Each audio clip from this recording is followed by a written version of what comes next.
Muy buenas tardes, mi nombre es Víctor Calzadillas Morales y el día de hoy tengo el enorme honor de darles la bienvenida a esta siguiente fase del Tech Summit 2025 del Tecnológico de Monterrey.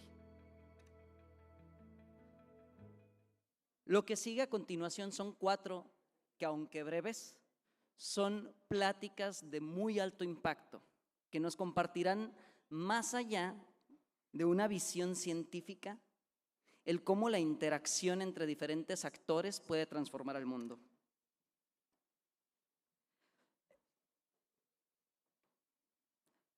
Estos investigadores que están por presentarse son el reflejo del talento y la pasión y la visión de la comunidad científica del Tecnológico de Monterrey, integrada por mentes de distintas disciplinas unidas por un mismo propósito, el de expandir los límites del conocimiento para generar el bienestar a la comunidad.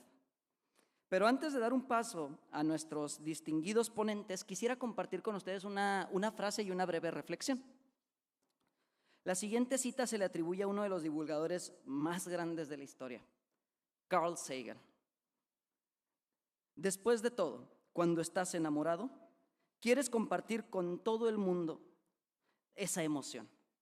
Por eso, la idea de que los científicos no hablen en público de la ciencia me parece inconcebible.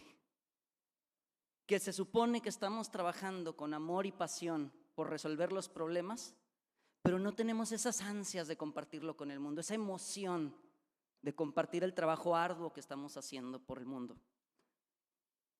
Y es que la ciencia no es solo para los laboratorios, las universidades o para escribir artículos de ciencia. La ciencia es una forma de ver el mundo, de cuestionarnos, de cuestionarlo, de maravillarnos con sus misterios y sobre todo de compartir el asombro con los demás.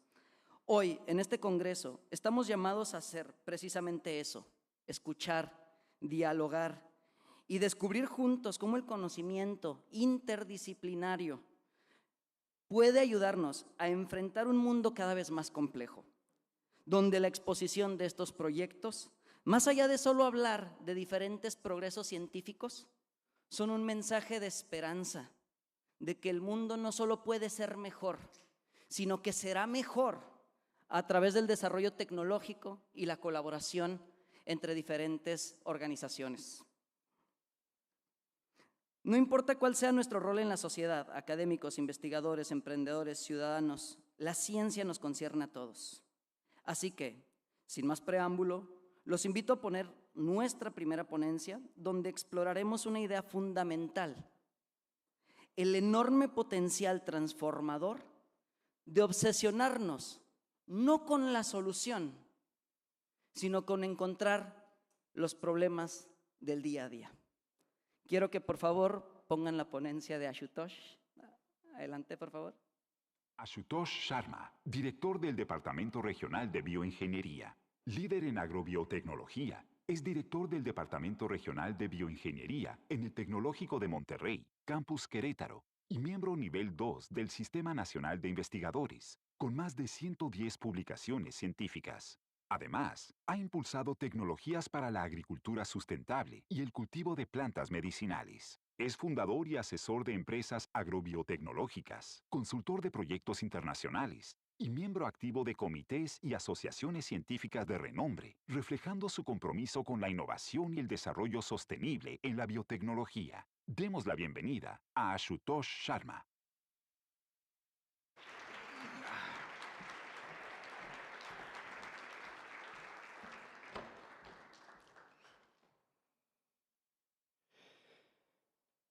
En vasto campo de ciencias agrícolas, creí que mi rol como investigador era atender problemas, solucionar problemas. Y largo de ese recorrido me di cuenta que no estaba trabajando con problemas relevantes. Eran problemas que me gustaban mucho, estaba muy apasionado, generaban conocimiento y había un impacto que iban a generar de largo plazo. Durante el recorrido me di cuenta que necesito buscar problemas reales y así fue. Solamente escuchando a los ejidatarios, pequeños agricultores, empresarios, pequeñas y grandes empresas, basta con eso, tuve un montón de problemas. Y después me di cuenta que en lugar de estar buscando ser como solucionador de problemas, debería de ser buscador de problemas que son urgentes, que son críticos y hay que atenderlo y no hay que esperarlo una década. El cambio climático es real, la escasez de agua es real, problemas en el campo son reales, contaminación es real, enfermedades emergentes es real, altos costos de insumos biológicos es real, dependencia a las tecnologías de innovación a otros países es real y falta de innovación local es una realidad. Así que decidí, vamos a hacer un buscador de problemas y empecé a trabajar con esos problemas. El tema de agrícola, ciencias agrícolas o tema como sector agrícola no necesita una introducción, pero no es relevante solamente porque todos comimos. Pero es un sector que es pilar de todo nuestro sistema socioeconómico. Aquí algunos datos para que ustedes vean, casi 30% de población mundial pues recibe sus empleos en este sector. En México es uno de los sectores más importantes, el PIB 4% de México es para ese sector. Pero el mismo sector agrícola sufre de grandes retos, algunos que ya le mencioné. El sector como tal es un contribuyente, pero víctima a la vez del cambio climático. 25% de gases de efecto invernadero se producen a partir del sector con diferentes procesos, 25%. Una cuarta parte de la carga en el ambiente que estamos teniendo es por ese sector. Y además con otros problemas. Entonces, ¿cuál es la solución? La solución está en la sustentabilidad, que es una palabra que hemos escuchado, sabemos muchas veces, es una palabra muy bonita, ¿verdad? Sin embargo, requiere inversión, requiere innovación, investigación aplicada para que realmente logremos sustentabilidad del campo. Está relacionado con la pobreza, está relacionado con nuestra salud, no solamente es alimento, y también está relacionado con el medio ambiente. Así que para nosotros es un sector principal. Dicho lo anterior, los que le voy a platicar es cuáles son los problemas que he estado encontrando y cómo estamos solucionando. Primero de los problemas que estamos trabajando, atacando, que es urgente, es bajar la producción de gases de efecto invernadero en granjas lecheras. Todos necesitamos leche, todos necesitamos carne y por eso mantenemos más de 500 millones de vacas en el mundo. Y esas vacas son lindas, ¿verdad? Son alimento y todo, pero producen grandes cantidades de metano. ¿De dónde producen? Eructen en su eructo desde estiércol y todo el sistema de granjas lecheras, prácticamente todo un círculo, aumenta las cargas de gases. De los 25% de gases de efecto invernadero que yo mencioné, 6% viene de ese sector. Entonces, junto con Nestlé Research, Instituto Nacional de Ciencias Agrícolas en Suiza, el TEC de Monterrey, nosotros hicimos una alianza de un proyecto muy interesante, de gran impacto, para que creemos un sistema, unas intervenciones biotecnológicas con la tecnología replicable, reproducible y de bajo costo, para que Nestlé, siendo la empresa más grande del mundo de alimentos, puede utilizar esas tecnologías y llevarlo a todo el mundo. Solamente el Nestlé tiene más de 7,000 granjas lecheras en el mundo. 30% de vacas prácticamente están asesoradas o operadas por ellos en el mundo. Así que nuestro socio y nosotros como TEC de Monterrey estamos generando soluciones para que logremos hasta un 50% de reducción en los próximos 5 años. El año pasado, en enero, formamos esa relación, un proyecto financiado en totalidad con la empresa. Y el concepto es simple, que todo el sistema, toda esa imagen que estás viendo, que reduzcamos los gases, principalmente es metano, que es 20 veces más potente que CO2, óxido nitroso, 180 veces más poderoso que CO2, y esos 3 gases los que están calentando el ambiente. Entonces, ¿desde qué alimentación podemos mejorar? ¿Qué biomolécula podría ser interesante que disminuye los gases de efecto invernadero. Una vaca puede producir más de 200 litros de metano al año. Pueden imaginar 500 millones de vacas. Y si logramos un 50% de reducción en esto, pueden imaginar el impacto. Y nosotros no tendríamos que ir a convencer a nadie, porque tenemos un socio líder mundial que nos va a ayudar a llevar. Nuestro trabajo es desarrollar soluciones no complejas para que un pequeño productor, un ejidatario, una persona con 60 vacas, una persona con 6,000 vacas puede aplicar esas tecnologías, solamente cambiando el alimento de vaca, solamente mejorando proceso de descomposición de estiércol, porque estiércol desde el primer día que sale desde rumen de vaca hasta los procesos de 90 días sigue produciendo gases. Y el suelo, que parece que no hace nada, pero el suelo también produce óxidos nitrosos. Entonces nuestro proyecto está enfocado en esto, tuvimos extraordinarios resultados el año pasado y seguimos trabajando en este proyecto para largo plazo. Segundo problema, puros problemas vamos a hablar, ¿va? El segundo problema es que México necesita billones de plantas, billones de plantulitas, que sea de fresa, que sea arándano, que sea zarzamora, que sea mango, que sea todo lo que consumimos vegetales, están plantulitas. Y nosotros detectamos un problema muy grave, muy serio, porque nos di cuenta que países como Estados Unidos, Alemania, China, India, han generado sistemas muy sofisticados para producción de alta calidad, idénticos genéticamente, altamente productivos, sanos, certificados. En México eso no está sucediendo. Nosotros tenemos un área, una técnica que se llama micropropagación. Algunos no pueden pronunciar a veces como mi nombre, pero micropropagación simplemente es la clonación. Desde un pequeño tejido lo podemos multiplicar, son clones. Y esos clones son idénticos, mantienen las características genéticas y fenotipos hasta cierto punto. Entonces, es una tecnología que tiene varias décadas, pero no habíamos explotado. Entonces, esa tecnología, ¿cómo está resolviendo ahorita los problemas que les quiero presentar? El primer tema, fresa. México, tercer productor más grande del mundo de fresa. ¿Qué estamos haciendo? Ahorita es el primer laboratorio con éxito. Hemos desarrollado protocolos y aquí están viendo las fotos de más de 500,000 de plantulitas clonadas en validación en Dolores Hidalgo, una hora cerca de Querétaro. Muy pronto ya estarían convertidos en más de 2 millones de plantas. ¿Qué estamos haciendo? Desarrollando un sistema de producción de fresa para que sea independiente y el productor no tiene que estar esperando filas porque 100% de fresa viene de Estados Unidos. México no producimos plantulitas, todo importado y todo patentado. Entonces es una solución. El segundo es el otro árbol.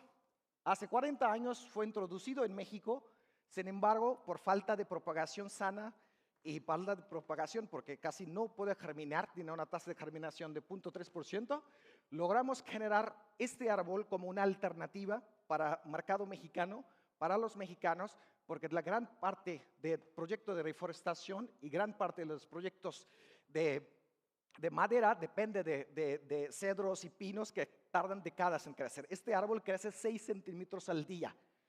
Tiene grandes ventajas, 10 veces mayor captación de CO2, madera semipreciosa considerado como aluminio. Y bueno, ahí está mi foto. Este árbol creció en 3 meses y medio, casi 4 metros. Hemos logrado 4 centímetros al día. 6 no hemos logrado y estamos generando una germoplasma única a nivel mundial con más de 10 híbridos que ya tenemos en el TEC. Y estamos haciendo validación y dando una opción que esta planta se puede producir, además que puede funcionar no solamente para reforestación, puede ser una excelente alternativa para que lo utilicen para el proyecto de maderas. El tercer tema, el de Galfimia, es otra planta medicinal. Es un proyecto que hicimos para desarrollo porque es un tranquilizante natural y también lo conservamos. Hicimos otro proyecto en Ejido de Santa Rosa Jauregui con gobiernos, políticos, algunos empresarios y todos los 300 ejidatarios para que las plantas medicinales tengan un poco de mercado, porque nadie lo conocía, todo el mundo quiere kiri, todo el mundo quiere fresa, pero Galfimia nadie lo quería más que yo.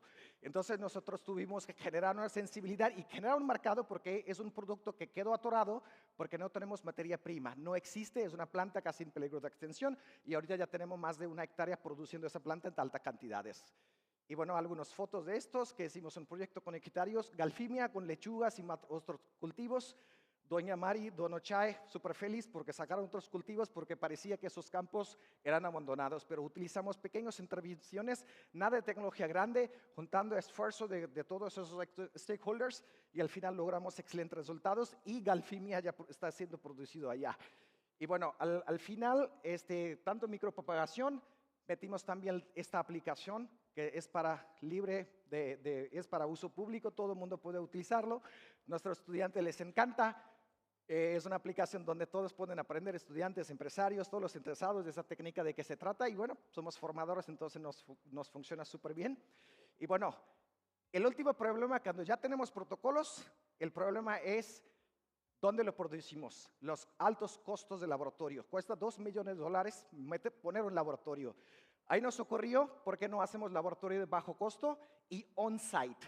Así que esos remolques que ustedes han visto como constructores o sitios de construcción, este remolque ya es un laboratorio que produce 100,000 árboles al año en el municipio de Pueblito, Querétaro. Ese laboratorio ya lo modificamos y ahorita ese concepto ha sido muy bien recibido por varios empresarios, emprendedores y nos están pidiendo que fabriquemos y construyamos más de estos laboratorios on-site, especializado y móvil de bajo costo. Su costo fue 10 veces menor que una construcción tradicional.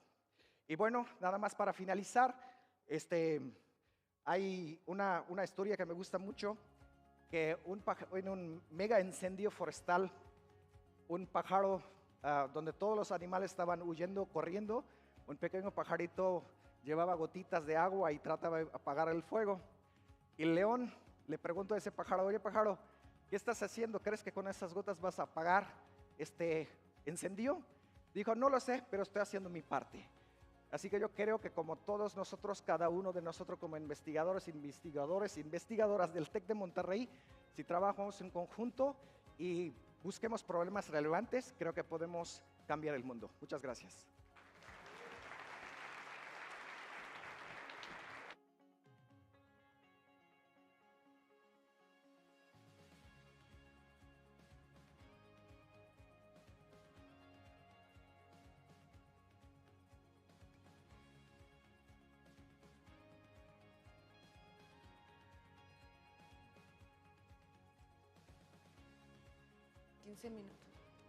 Como pudieron observar y escuchar, son proyectos de tecnología que están teniendo un alto impacto en el mundo de la actualidad. Y ahora, para el siguiente proyecto que se va a presentar, nuestro siguiente speaker nos va a compartir cómo la colaboración entre diferentes sectores sociales, así como también el uso de la data de manera inteligente, no solo puede transformar nuestros espacios, sino también nuestra calidad de vida para bien.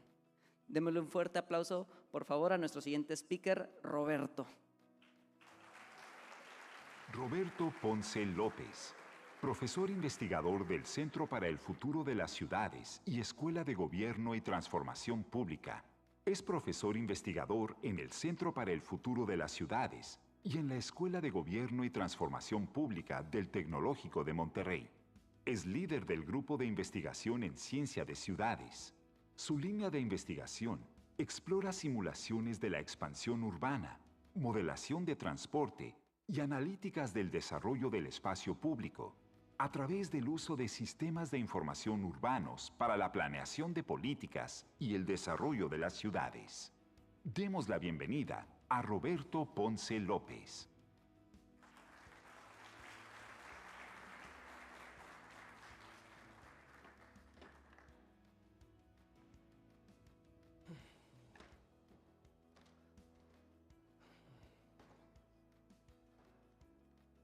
Hay una pregunta que siempre me hacen. Oye, Roberto, tú que eres urbanista, ¿cuál es la mejor ciudad en el mundo para vivir? ¿No? Es el típico como el meme de, oye, mijito, tú que estudiaste computación, me compro una Mac o una PC, ¿no? Bueno, oye, mijito, tú que estudiaste urbanismo, ¿cuál es la mejor ciudad del mundo para vivir? Y yo, pucha, ¿no? ¿Qué les digo, no? Normalmente les regreso la pregunta y les digo, no sé, es una buena pregunta. ¿Por qué no me dices tú mejor? ¿Cuál es la mejor ciudad para ti para vivir en el mundo? Normalmente me dicen Barcelona, Vancouver, ¿no? Singapur, Nueva York, ¿no? Esta la dejé aquí. Hay una persona de diseño que nos ayudó con las diapositivas.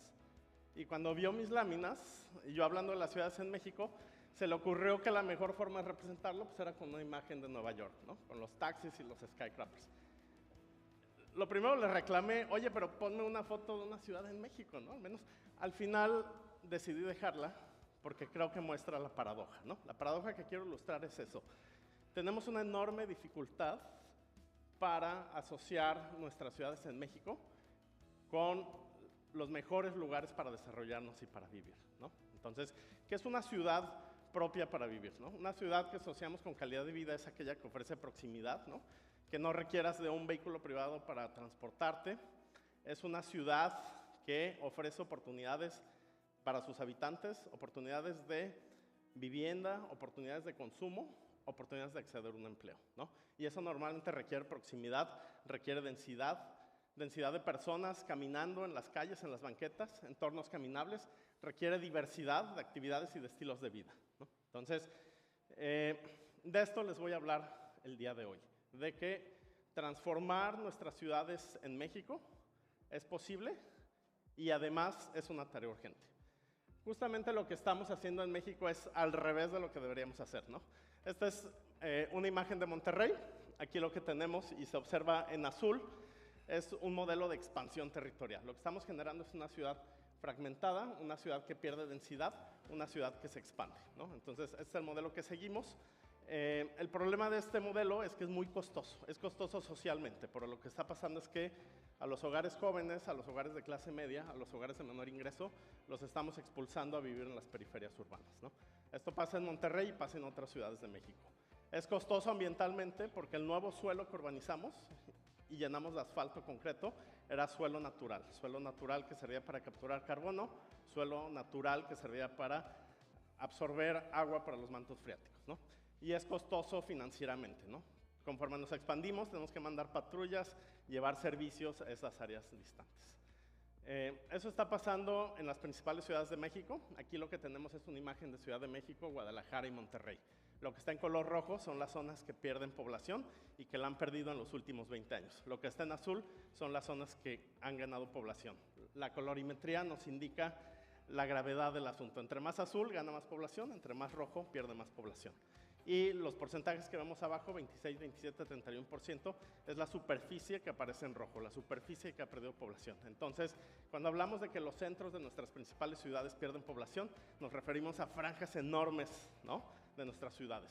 Esto está pasando no solamente en las 3 ciudades de México, sino es un fenómeno nacional. En un estudio que hicimos para las principales, bueno, más bien para todas las zonas metropolitanas de México, 74, vean lo que está pasando, ¿no? Es un modelo que hemos impulsado en México y es un modelo que no es sostenible, que afecta nuestra calidad de vida, afecta nuestros recursos. ¿Cuál es la causa de esto? Una de las causas principales es el precio de la vivienda. Vean, el salario promedio mensual de una persona en Monterrey son 9,000 pesos mensuales. Aquí pongo unos listings inmobiliarios de cuánto te cuesta una casa a 20 cuadras de aquí, en la colonia Country, ¿no? 16 millones de pesos, 20 millones de pesos. Carísimo, ¿no? Yo creo que ni el rector puede pagar por comprar una casa ahí. Es una de las causas, pero ¿por qué es tan caro vivir en el centro? ¿Por qué es tan caro la vivienda aquí, ¿no?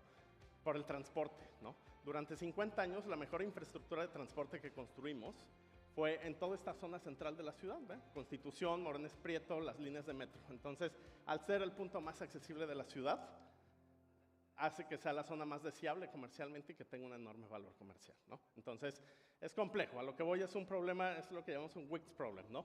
No hay una solución fácil, pasa por el costo del suelo, pero tiene que ver también con un tema de transporte, con un tema de regulación urbana y de regeneración. ¿Qué consecuencias tiene? Bueno, generamos altos niveles de segregación espacial por nivel de ingreso, no es sostenible socialmente. Hay amplias zonas en abandono en la zona central. Hay una falta de planeación en el transporte para conectar estas nuevas centralidades y hay un déficit de infraestructura en estas zonas.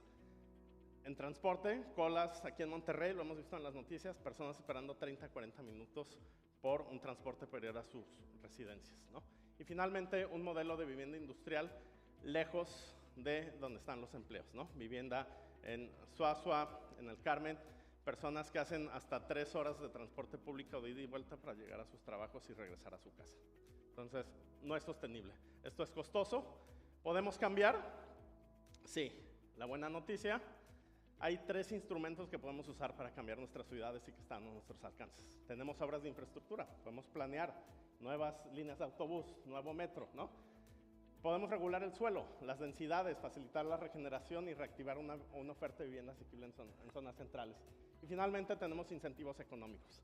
Pero lo más importante de todo esto, y que requiere la participación de ustedes y la mía, es definir la visión de ciudad que queremos a futuro, ¿no?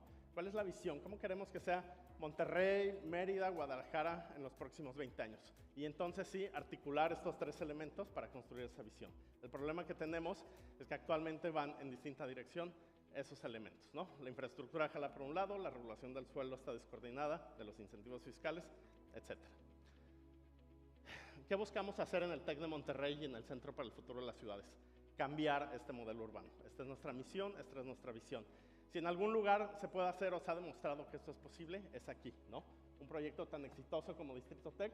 Aquí vemos una imagen de Junco de la Vega de un lado y del otro lado su transformación. ¿Qué teníamos? Un entorno para vehículos, carros estacionados en batería.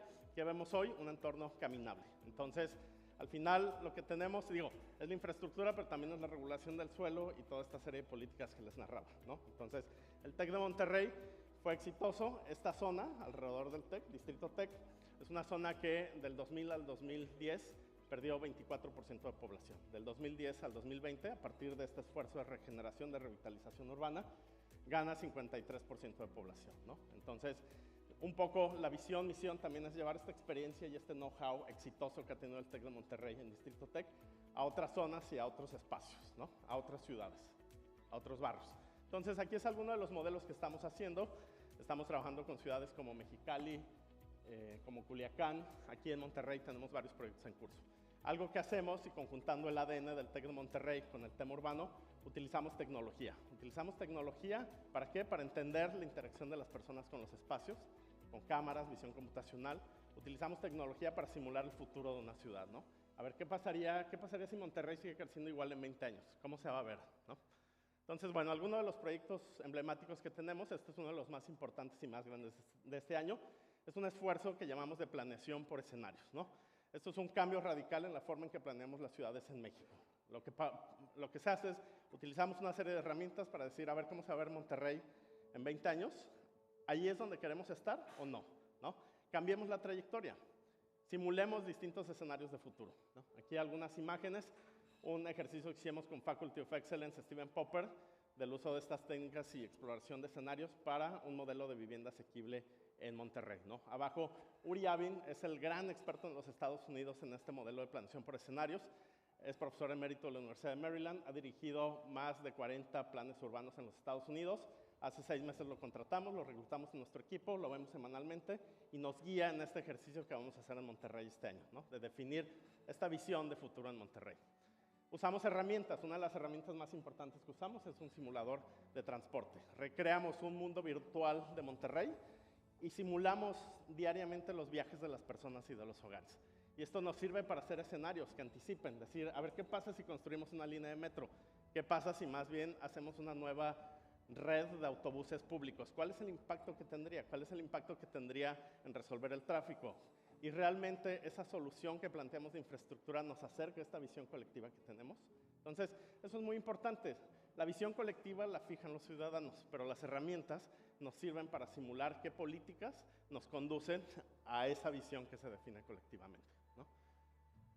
Trabajamos mucho con visión computacional, imágenes de Google Street View, segmentación, caracterización del ambiente físico construido. Y algo de lo último que estamos trabajando también es la combinación de modelos de lenguaje natural, ChatGPT, con imágenes de Google Street View para caracterizar estos entornos, ¿no? Tratar de aproximar la percepción de una persona caminando por un entorno. ¿Se siente segura, no se siente segura y demás, ¿no? Entonces, a final de cuentas, regreso con la pregunta, ¿cuál es la mejor ciudad para vivir en el mundo?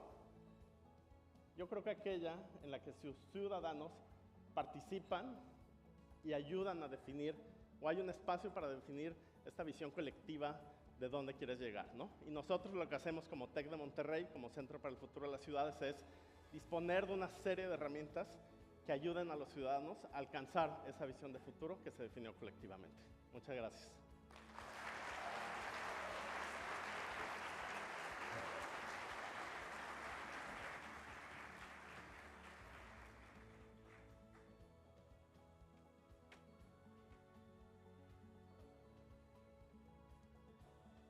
Para la siguiente plática, escucharemos a una ponente que nos compartirá cómo la resiliencia humana y la tecnología pueden traer luz y esperanza a aquellos cuyos diagnósticos en ocasiones se convierten en una condena en lugar de un problema que se puede superar. Por favor, démosle un fuerte aplauso a Judith Zavala.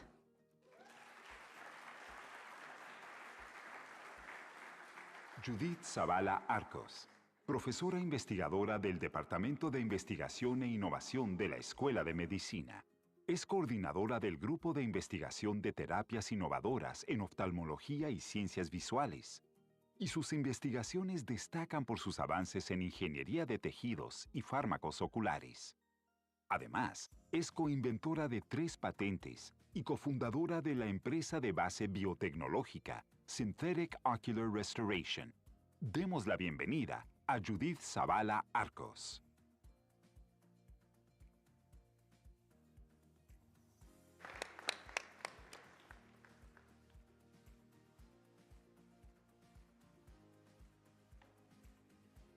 Imaginen conmigo que la escasez de tejidos donantes sea cosa del pasado.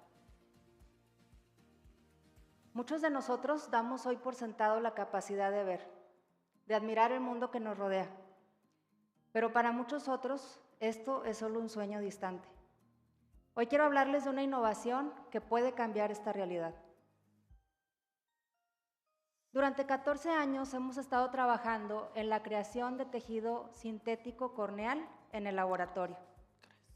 ¿Pero por qué esto es tan importante?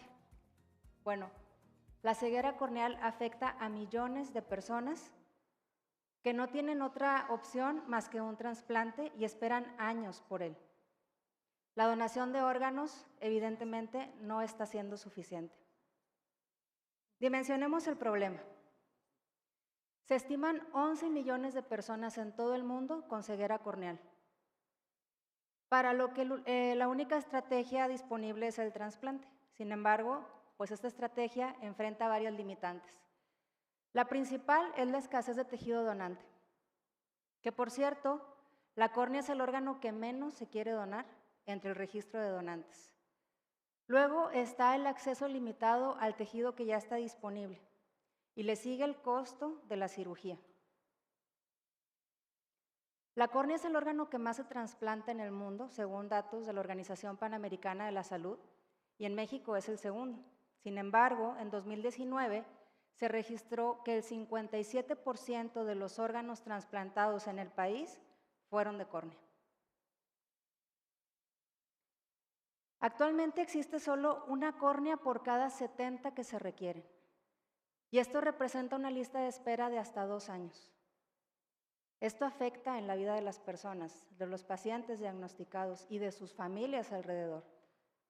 Afecta en su independencia, en su capacidad de trabajar, y no hablemos de todos los aspectos psicológicos involucrados al duelo de perder la vista. ¿Cómo podríamos nosotros abordar esta problemática desde la investigación?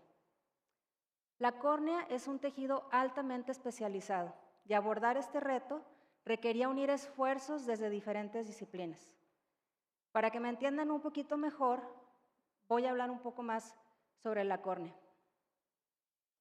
Todos hemos escuchado que los ojos son la ventana del alma y que en ellos no podemos ocultar la alegría, la felicidad, los miedos o los anhelos. Y de hecho, hay anatómicamente una estructura, un hueco en la parte central del ojo, que es la pupila, que actúa, digamos, como la ventana del ojo. Es a través de la pupila que el médico oftalmólogo puede ver estructuras internas del ojo que incluso conectan con el cerebro. Entonces la córnea, digamos, es el vidrio de la ventana, que necesita mantenerse transparente para que el ojo pueda ejercer su función de visión. La córnea, nos vamos más adentro, está compuesta por 5 capas. Y es la más interna, que está aquí en un recuadro. En el segundo recuadro, la más interna es el endotelio corneal. Es una monocapa de células que está adherida a una membrana. Esta monocapa tiene 3 funciones principales. La primera es que es una barrera, es decir, no permite que el líquido en la parte posterior, que es el humor acuoso, se filtre hacia las otras capas. La segunda función es que es una bomba y hace que se saquen los desechos metabólicos de las otras capas y el exceso de agua. El equilibrio entre estas 2 funciones es lo que mantiene la claridad de la córnea. La tercera función es que producen proteínas que ayudan a mantener esta membrana sobre la cual las células descansan. Visto desde frente, este tejido se parece mucho a un panal de abejas.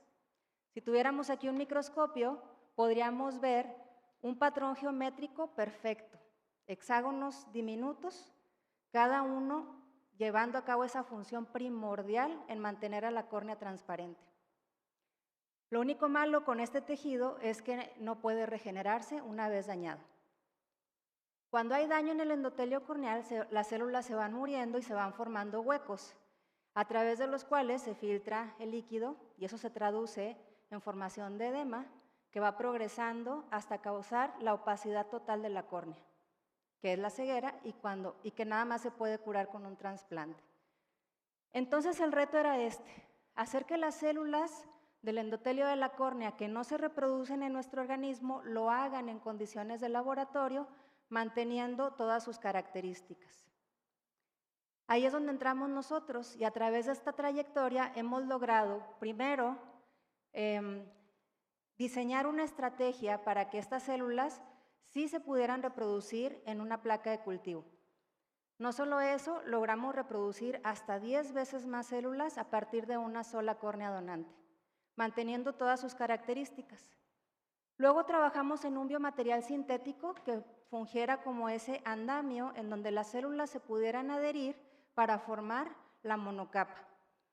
Esto formó un tejido biosintético funcional muy similar al de una córnea humana sana. El punto crucial aquí fue ver las pruebas funcionales en vivo y nos dimos cuenta de que este tejido tiene la capacidad de restaurar la claridad en córneas totalmente opacas.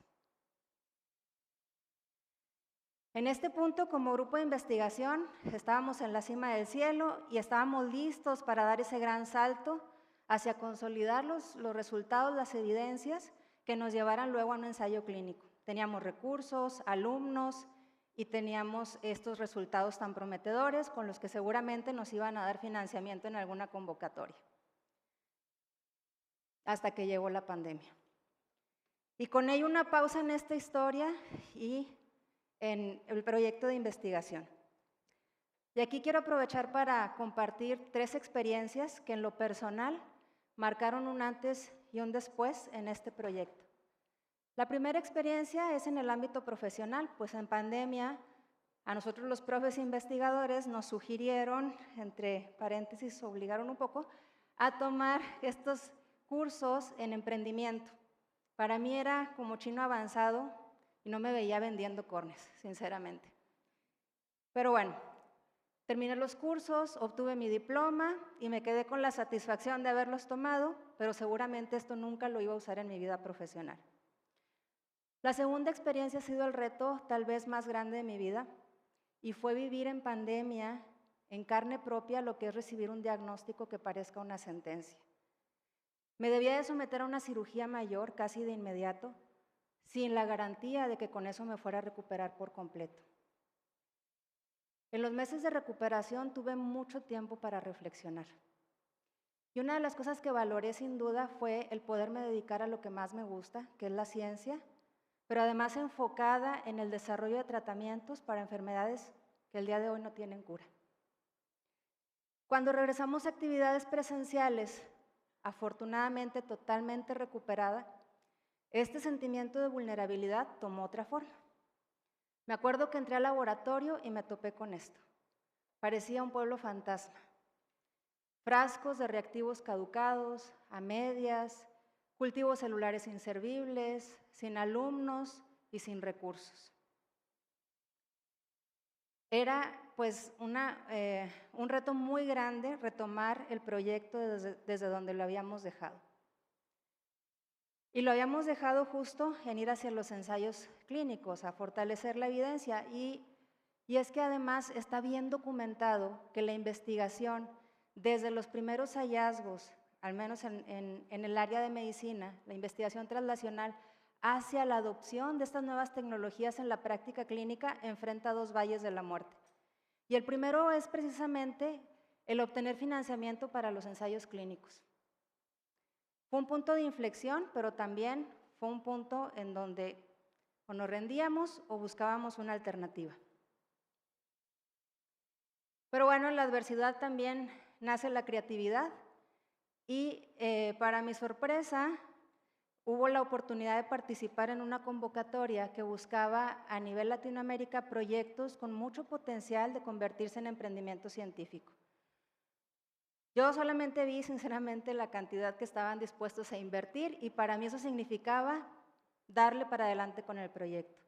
Y fue ahí donde inesperadamente apliqué lo que creía que nunca iba a usar profesionalmente de los talleres de emprendimiento. Luego de haber entrado al programa, atravesamos las diferentes etapas y obtuvimos esta inversión para establecernos como una startup científica. Hoy estamos camino rumbo a los ensayos clínicos.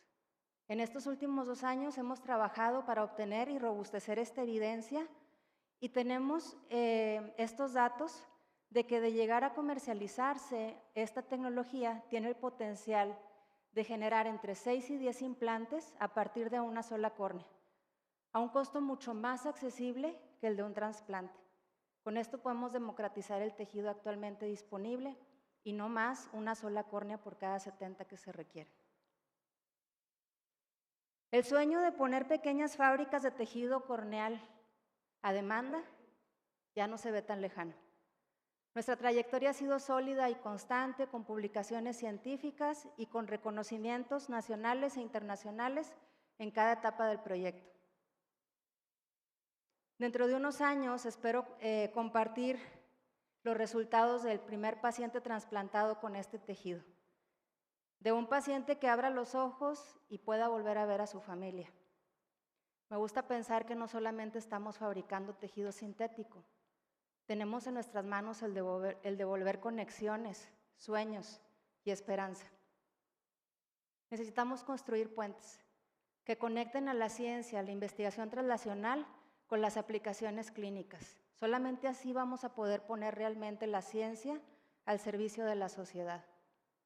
Hoy les comparto esta historia de un tejido sintético corneal en el marco de la trayectoria de un grupo de investigación en donde muchas personas hemos compartido retos, experiencias, vivencias, donde ha participado el alumno desde primer semestre de medicina hasta el colaborador de postdoctorado, pasando por residentes, maestría, doctorado. Ahora sí, ¿se imaginan conmigo un mundo en donde la escasez de tejido donante sea cosa del pasado? Nuestra visión es clara. Queremos un mundo en donde la ceguera corneal no se sienta como un diagnóstico con una sentencia, ni que vulnere la vida de un paciente y de su familia alrededor. No solamente estamos soñando con un futuro con tejido sintético, lo estamos construyendo. Gracias.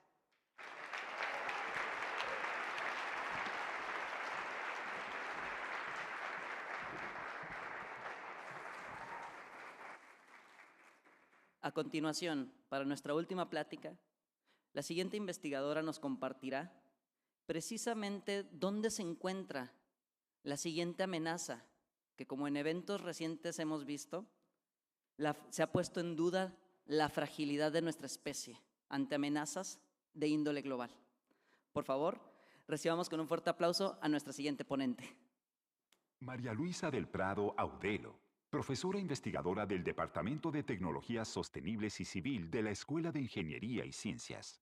Es profesora investigadora en el TEC de Monterrey y líder del grupo de investigación en Biotech Lab, desarrollando proyectos de investigación orientados a la síntesis de nanopartículas y biopolímeros para aplicaciones médicas y ambientales. Cuenta con 57 publicaciones internacionales y es parte del Sistema Nacional de Investigadores. En 2023 fue reconocida como una de las 25 mujeres en la ciencia de Latinoamérica por la compañía 3M, debido a su trayectoria y su labor, visibilizando a las mujeres en las áreas STEM. Demos la bienvenida a María Luisa del Prado.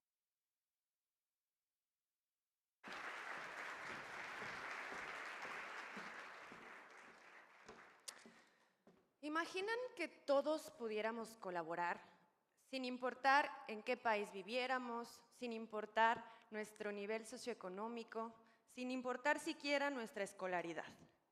Todos con un mismo y claro objetivo: crear a la bacteria más poderosa, más resistente y más mortal, que pudiera acabar con la mitad de la población mundial así. ¿No? ¿No se lo imaginan? Bueno, pues no necesitan hacerlo, no se preocupen, porque de hecho está pasando justo ahora. Estamos trabajando todos en conjunto, y tal vez sin saberlo, para crear bacterias que después no podamos erradicar. Probablemente cuando escuchamos la palabra bacteria, pues pensamos en estos microorganismos diminutos, aparentemente invisibles a simple vista, pero que sabemos que están ahí, que están en todos lados, que están dentro de nuestro organismo, que están en nuestra piel y que a veces nos pueden hacer pasar un mal momento si tenemos una infección. Pero bueno, que están controladas porque tenemos a los antibióticos. No quisiera yo decirles malas noticias esta tarde, pero en realidad ya no están tan controladas. Y si bien el descubrimiento de la penicilina pues marcó un hito en la historia y cambió el rumbo de la medicina, también marcó el inicio de lo que hoy conocemos como resistencia a antibióticos. Primera pregunta, ¿qué es la resistencia? Bueno, que una bacteria que antes era susceptible a cierta concentración de un fármaco, a una dosis, después de cierto tiempo y por varios procesos evolutivos, ya no es susceptible. Y entonces necesitamos una concentración mayor de ese mismo fármaco o necesitamos buscar otra opción. Segunda pregunta, ¿por qué sucede la resistencia? Hay muchas razones. Una de ellas es que las bacterias evidentemente quieren sobrevivir. Y las bacterias son súper comunicativas. Ellas hacen divulgación de la ciencia diario.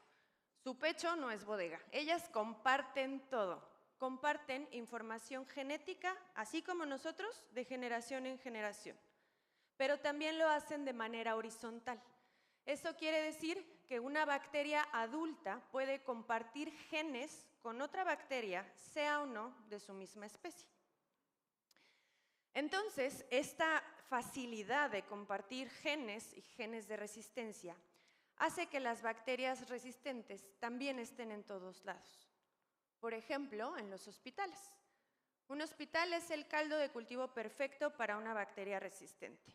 Tenemos pacientes quirúrgicos, tenemos heridas expuestas y a veces una mala contención de infecciones, ¿no? Cuando nos recetan un antibiótico ante una infección viral.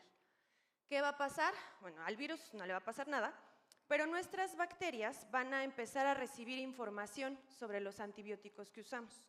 Y si bien nuestras bacterias son no patógenas, son nuestras amiguitas, ellas pueden compartir información con bacterias que sí sean patógenas. Otra situación que abona a la resistencia es la automedicación y la laxitud con la que a veces tomamos nuestras prescripciones médicas. No sé si a alguien le resuene esto, pero es común que cuando tenemos una infección, después de algunos días, 3, 4, nos empezamos a sentir mejor, ¿no? Después de empezar a tomar antibiótico. Y entonces viene esta pregunta de, ¿si me tengo que acabar el tratamiento? Y peor si se acerca el fin de semana, si tengo alguna reunión en puerta, y entonces las opciones son terminar mi tratamiento o irme a festejar con mis amigos que ya me siento mejor. Y pues muchas veces escogemos esta elección. Porque, pues, ¿qué es lo peor que podría pasar si no me acabo mi tratamiento? Lo que sucede es que sí, comenzamos a sentirnos mejor porque le dimos a las bacterias más débiles de esa infección suficiente antibiótico como para morir. Pero a las bacterias más fuertes solamente les dimos información de nuestro armamento, de nuestros antibióticos. Fuimos con el enemigo, le enseñamos nuestras armas, pero no lo usamos en la dosis letal. Así que, otra vez, ellas pueden recibir esta información para crear estrategias, pues, para evadir los antibióticos. Una industria donde también vemos la resistencia y el mal uso de los antibióticos es en la ganadería. Para tener, por ejemplo, muchos animales en un lugar pequeño, ¿no?, hacinados, eso que puede provocar infecciones, pues los ganaderos les administran fármacos, ¿no?, para poder abaratar costos, tener a las vacas o los animales de ganadería juntos y detener las infecciones. Además, los ganaderos saben algo importante y es que los antibióticos engordan, así que los administran, pues, para tener animales más rollizos. Todas estas bacterias, en conjunto con los antibióticos, terminan muchas veces en aguas residuales. Aguas residuales que después entran en contacto con algún recurso hídrico que se va a utilizar para ganadería, para agricultura, para pesca, para uso humano. Y entonces podemos ver que esto es algo cíclico. Y de hecho se llama el ciclo de las bacterias resistentes. Y es algo tan complicado y peligroso que se ha proyectado que para 2050 haya 39 millones de muertes a nivel mundial relacionadas a la resistencia. Si este número no les dice nada, 39 millones de personas es el equivalente a 1/3 de la población de México. Si esto tampoco les dice nada, el año pasado, en 2024, la causa número 1 de muerte a nivel mundial fueron los eventos cardiovasculares, llevándose consigo aproximadamente 17.8 millones de vidas. Una de ellas, la de mi mamá. Estamos hablando de más del doble. Por ello, la ONU, la OMS, la FAO y muchas otras organizaciones han intentado crear conciencia en la población sobre este problema. Pero también han volteado a ver a la comunidad científica para animarnos a crear estrategias que nos ayuden para luchar contra las bacterias, contra las superbacterias. Es por ello que en el laboratorio InBiotech en Campus Ciudad de México hemos trabajado con diferentes plataformas poliméricas para liberación controlada y las hemos enriquecido con moléculas naturales que tienen propiedades antimicrobianas. Por ejemplo, hemos trabajado con aceite de orégano mexicano y con carbacrol. El carbacrol es una molécula que está dentro de la composición del aceite de orégano. Estas dos moléculas son antimicrobianas, son antioxidantes, son antiinflamatorias, son anti un montón de cosas, pero tienen varias limitaciones porque no se llevan bien con el agua, es decir, no son solubles en un medio acuoso, son muy volátiles, en algunas ocasiones pudieran causar irritación a las mucosas o a las aplicaciones tópicas. Así que decidimos usarlas, sí, pero dentro de un misil en forma de nanopartículas poliméricas. Y trabajando con una cepa que se llama Staphylococcus aureus resistente a meticilina, es decir, que en el apellido ya lleva que es resistente, observamos que al estar en contacto con nuestros misiles, con nuestras nanopartículas, podíamos disminuir la viabilidad de la bacteria, pero también veíamos que había una inhibición del crecimiento a lo largo del tiempo. Así que al ver esto, quisimos ir un poquito más adelante. Las bacterias, además de ser comunicólogas, son constructoras. Ellas construyen sus propios búnkers en esta batalla porque, recordemos, lo que quieren es sobrevivir. Estos búnkers, que en realidad se llaman biopelícula, son una mezcla, una matriz de polisacáridos, de proteínas, de lípidos, de DNA, que protege a las bacterias de que les llegue el antibiótico. Y las protege tanto que son 1000 veces más resistentes dentro de la biopelícula. Así que creamos en el laboratorio una biopelícula in vitro de Staphylococcus aureus y observamos que al estar en contacto con las nanopartículas había una disrupción en la estructura. Así que nuestros misiles funcionaban cuando las bacterias estaban fuera, pero también dentro de la biopelícula. Siguiendo con las biopelículas, estas estructuras también se encuentran en muchos lugares y uno de sus preferidos son las heridas, particularmente las heridas crónicas, porque son heridas que permanecen expuestas mucho más tiempo. Así que pensamos, bueno, ¿qué podemos hacer para proteger a las heridas? Un escudo que impida que esas bacterias lleguen a las heridas, pero que también ataque a las bacterias que probablemente ya viven dentro de esa herida, es decir, un escudo bioactivo. ¿Cómo hicimos eso? Bueno, obtuvimos una membrana muy delgada creada por microfibras y otra vez incorporamos aceite de orégano y carbacrol dentro de la membrana. Observamos que seguíamos teniendo un efecto contra el Staphylococcus aureus, pero también que teníamos una inhibición de crecimiento hacia una cepa que se llama Pseudomonas aeruginosa. Esta cepa, además de tener un nombre muy complicado, ella es una cepa que vive gratis en los hospitales, es decir, es una cepa de brote hospitalario, que produce infecciones muy difíciles de controlar. Tan difíciles que ha sido llamada en los últimos años uno de los 4 jinetes del apocalipsis, por su multiresistencia. Así que ya teníamos misiles, ya teníamos un escudo. ¿Qué más podría servirnos para ir a una batalla? Pues una espada, o por qué no, muchas espadas. Y entonces diseñamos un parche polimérico con microagujas, con microespadas, y dentro de estas microagujas cargamos a agentes antimicrobianos como la curcumina. Ahora, de hecho, nos encontramos evaluando cuál es la geometría más adecuada para poder llegar a las entrañas de esa biopelícula y desde ahí liberar la curcumina o el agente antimicrobiano que tengamos ahí. Mi idea de mostrarles algunos de los proyectos que tenemos en el laboratorio es demostrarles que sí podemos colaborar.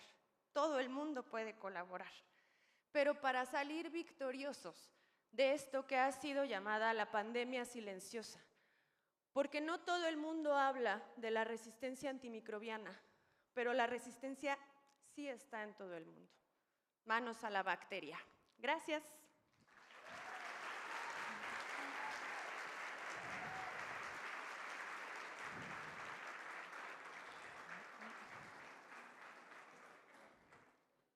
A continuación, quiero invitar a todos los ponentes a que pasen adelante, a tomarse una fotografía y a recibir sus muy merecidos regalos. A los invitados, debido pues a lo ajustado que vamos con el tiempo, les pido de favor, y de todos modos ya estamos por clausurar el evento, así que de querer hacerles preguntas, por favor, búsquenlos allá afuera. Muchas gracias.